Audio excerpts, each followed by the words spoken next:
अस्सलाम वालेकुम व्यूअर्स, मैं हूं मोहम्मद अबूज़र और आज हम डिस्कस करेंगे कंपोजिशन ऑफ फंक्शंस के ऊपर। और इसमें चार मेन पॉइंट्स हैं जो हम डिस्कस करेंगे।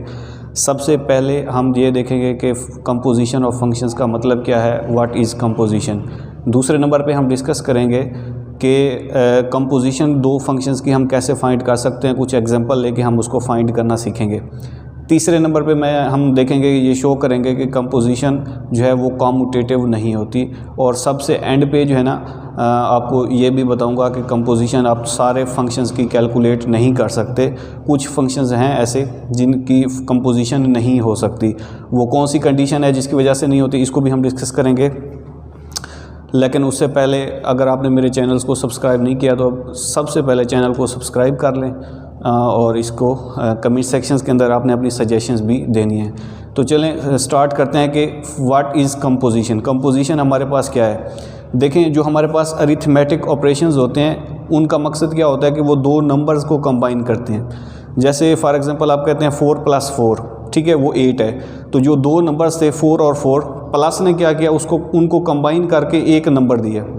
तो ये होते हैं अरिथमेटिक ऑपरेशंस। इसी तरह से एक और ऑपरेशन भी होता है जिसको हम कंपोजिशन का नाम देते हैं, और उसका मकसद क्या होता है कि उसने दो फंक्शंस को कंबाइन करना होता है कंपोजिशन ने, ठीक है। दो फंक्शंस को कंबाइन करने के लिए, या आप यूँ समझे कि एक फंक्शन को दूसरे फंक्शन के अंदर मर्ज करने के लिए हम क्या करते हैं, कंपोजिशन का यूज़ करते हैं। इसको ज़रा एक मैं डायग्राम से एक्सप्लेन करता हूँ। और वो इस तरह से कि लेट्स सपोज हमारे पास एक सेट x है, ठीक है, और दूसरा सेट हमारे पास सेट y है, ठीक है। अच्छा, सेट x से जो सेट y के दरमियान फंक्शन है वो है f, ठीक है। अच्छा, अब देखें, लेट्स सपोज मैं कहता हूँ सेट x के अंदर एक एलिमेंट है x।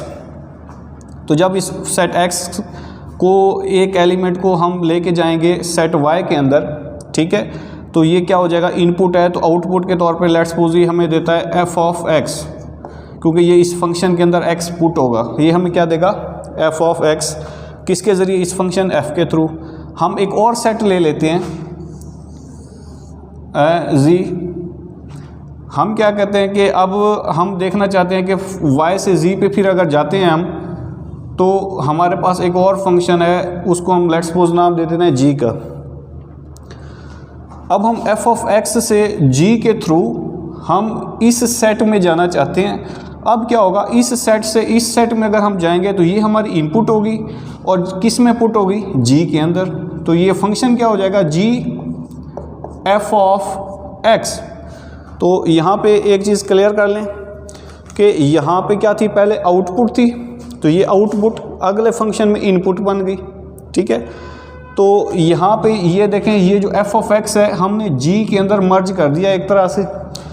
f(x) को हम अप्लाई करेंगे, फिर हम g को सॉल्व करेंगे। तो ये जो कंसेप्ट है कि इसी तरह से आप सेट x से डायरेक्ट सेट z पे अगर जाते हैं, तो लेट्स सपोज आप कहते हैं वो फंक्शन h के थ्रू आप जा रहे हैं। तो इस तरह से अगर आप इसको देखते हैं कि g f(x), तो इसी यानी फंक्शन के अंदर एक फंक्शन को आप अगर मर्ज करते हैं, तो इसको मैथमेटिकली आप कैसे लिखेंगे, g composition f, g composition f। इसको आप रीड करेंगे, या इसको लिखने का दूसरा वे इस तरह से है कि आप लिख सकते हैं g f(x), यानी आपने g के अंदर क्या कर दिया, f(x). अब क्या था, यानी कंपोजिशन क्या थी, जो मैंने स्टार्ट में बताया कि दो फंक्शंस को हमने कंबाइन करना है। तो हमारे पास क्या था, एक फंक्शन ये f था, दूसरा फंक्शन g था। हमने इसमें x इनपुट ली, वो हमें f(x) मिला आउटपुट। अब अगले फंक्शन के लिए उसी f(x) को हमने इनपुट कंसीडर करके g(x) हमने एक और आउटपुट बना लिया। अब ये आउटपुट हो गई, तो इस f और g को हमने कंबाइन कर दिया, ठीक है। थ्रू जो ऑपरेशन हमने यूज़ किया वो था कंपोजिशन। तो कंपोजिशन दो फंक्शंस को कंबाइन करने के लिए हम यूज़ करेंगे। आप g f(x) भी इसको लिख सकते हैं, ठीक है। तो ये होता है कंपोजिशन ऑफ टू फंक्शंस, कि आपने किस तरह से उन दो फंक्शंस को कंबाइन करना है। अच्छा जी, अब हम आ जाते हैं अपने दूसरे पॉइंट के ऊपर कि हम दो फंक्शंस की कंपोजिशन को फाइंड कैसे करेंगे। लेट्स सपोज मैं यहाँ पे एक फंक्शन f लेता हूँ, वो है एक्स स्क्वेयर, और एक फंक्शन मैं g ले लेता हूँ, वो है लेट्स सपोज x प्लस 3। अब हमने फाइंड करना है इसकी कंपोजिशन, यानी g कंपोजिशन f। तो हम इसको पहले अकॉर्डिंग टू डेफिनेशन क्या करेंगे, g f ऑफ x यूँ लिखेंगे इसको। अच्छा जी, अब नेक्स्ट हमने क्या करना है, g f ऑफ x किसकी चीज़ की इक्वल है, एक्स स्क्वेयर के। अब g composition f of x की हमने वैल्यू लिख दी, तो g कंपोजिशन f उसमें क्या होगा। अब यहाँ पे देखें इस पे कि ये जो g के अंदर हमने एक्स स्क्वेयर को इनपुट के तौर पे पुट करना है, यानी g में जहाँ जहाँ ये x होगा वहाँ हम एक्स स्क्वेयर पुट कर देंगे। तो g देखें x प्लस 3 है और x की जगह हमने एक्स स्क्वेयर पुट करना है, तो ये क्या हो जाएगा, ओवरऑल एक्स स्क्वेयर प्लस 3 हो जाएगा। x को एक्स स्क्वेयर से रिप्लेस कर देंगे, तो ये आ गया g composition f x square plus 3। यानी इस तरह से आप इनकी कंपोजिशन को फाइंड कर सकते हैं। पहले आप बाय डेफिनेशन लिखेंगे, वैसे ही उसी ऑर्डर के साथ f ऑफ x जो भी होगा वो वैल्यू पुट करेंगे, और उसके अंदर उस वैल्यू को इनपुट कंसीडर करते हुए g के अंदर जहाँ जहाँ x होगा वहाँ पे रिप्लेस करेंगे, ये आ जाएगा। यानी इस तरह से आप कंपोजिशन फाइंड करेंगे। अब इसी से ही मैं रिलेट कर देता हूँ अपने थर्ड पॉइंट को, कि जो कंपोजिशन है वो कॉम्यूटेटिव नहीं होती। यानी अब हम क्या करते हैं, इसका ऑर्डर चेंज कर देते हैं। अब हम f कंपोजिशन g कर लेते हैं फाइंड। तो बाय डेफिनेशन हम क्या लिखेंगे, f g ऑफ x हो जाएगा। ठीक है, अब देखें g ऑफ x की वैल्यू क्या थी, वो है x plus 3, means f of x plus 3। In the same manner हम क्या करेंगे, f के अंदर x प्लस 3 पुट करेंगे। f क्या है आपके पास, एक्स स्क्वेयर। अब यहाँ x की जगह हमने x प्लस 3 पुट करना है, तो f composition g will be x plus 3 whole square. क्यों, क्योंकि x की जगह हमने x प्लस 3 पुट करना है और ऊपर स्क्वेयर है।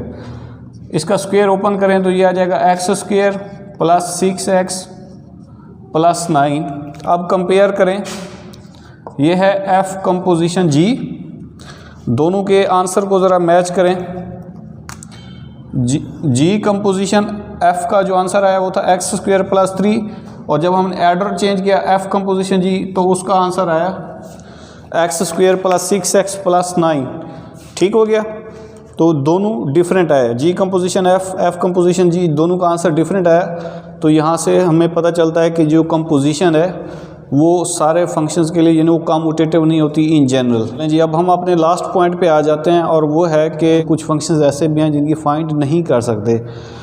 लेट्स सपोज एक फंक्शन मैं ले लेता हूँ f ऑफ x, वो है नेगेटिव एक्स स्क्वेयर, और एक और फंक्शन है वो g ऑफ x है, तो वो हम ले लेते हैं नेचुरल लॉग ऑफ x। देखना चाहें कि इस फंक्शन की कंपोजिशन हम फाइंड कर सकते हैं या नहीं कर सकते, तो हम क्या करेंगे, हमें देखना होगा कि फर्स्ट फंक्शन जो ये होगा, लेट्स सपोज उसमें हम क्या करेंगे, उसकी रेंज जो है वो इस दूसरे फंक्शन की डोमेन का सबसेट होना उसके लिए ज़रूरी है। फॉर एग्ज़ाम्पल अगर मैं यही कह रहा हूँ कि हम देखना चाहें कि f कंपोजिशन g पॉसिबल है या नहीं, तो उसमें क्या होगा, फर्स्ट ये जो फंक्शन होगा इसकी जो रेंज है वो दूसरे फंक्शन की डोमेन का सबसेट हो। तो इस फंक्शन की रेंज क्या आ रही है हमारे पास, इसको देखें ज़रा। रेंज नेगेटिव एक्स स्क्वेयर है, अगर तो सिर्फ एक्स स्क्वेयर होता तो हमारे पास पॉजिटिव रियल नंबर्स आ जाते, लेकिन चूँकि नेगेटिव बाहर है तो उसके लिए रेंज क्या हो जाएगी, लेस देन और इक्वल टू 0 हो जाएगा उसके लिए, यानी 0 से लेस हो जाएगा, 0 भी शामिल है। और इसकी जो डोमेन है वो क्या होगी इस फंक्शन की, वो नेचुरल लॉग ऑफ एक्स है, तो मतलब ये लॉग की प्रॉपर्टी है, तो सिर्फ पॉजिटिव नंबर्स इसके अंदर आएंगे।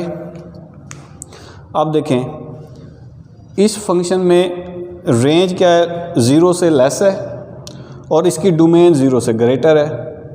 तो हमने क्या कहा था कि अगर तो कोई भी फंक्शन है कंपोजिशन के लिए वो तभी होगा अगर रेंज ऑफ f सबसेट हो डोमेन ऑफ जी का, यानी फर्स्ट फंक्शन की जो रेंज है वो सबसेट आए दूसरे फंक्शन की डोमेन के। अब यहाँ रेंज 0 से लेस है और डोमेन क्या है 0 से ग्रेटर है, तो ये क्या होगा, ये इस कंडीशन को सेटिस्फाई नहीं कर पा रहा है। तो इसलिए ये जो दो फंक्शंस हैं हम इनकी कंपोजिशन फाइंड नहीं कर सकते। ठीक है, तो इसलिए सबसे पहले आपने चेक कर लेना है कि ये कंपोजिशन हम फाइंड कर सकते हैं या नहीं। उम्मीद है आज का लेक्चर आप सबके लिए हेल्पफुल हुआ होगा। तो नेक्स्ट वीडियोज़ के लिए भी फॉलो करते रहें, चैनल को सब्सक्राइब ज़रूर करें। बहुत शुक्रिया, अल्लाह हाफिज़।